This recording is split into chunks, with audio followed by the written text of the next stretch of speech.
In this video, we're going to go over how to use the ZoLi BREATHE nasal aspirator. First, make sure your Breathe has 2 working AA batteries. To install batteries, pull down on the lower half of your Breathe and open the battery compartment. Insert the batteries and reattach the cover.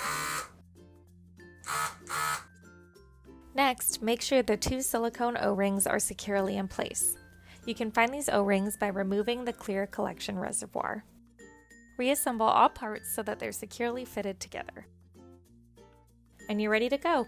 Push the power button to gently suction unwanted mucus. You should be able to see mucus being collected in the clear collection reservoir.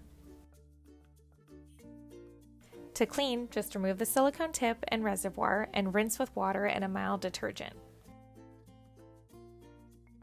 If you have any additional questions, please check out our other videos or contact us via email at hello@zoli-inc.com or through direct message on Instagram or Facebook at ZoLi Days.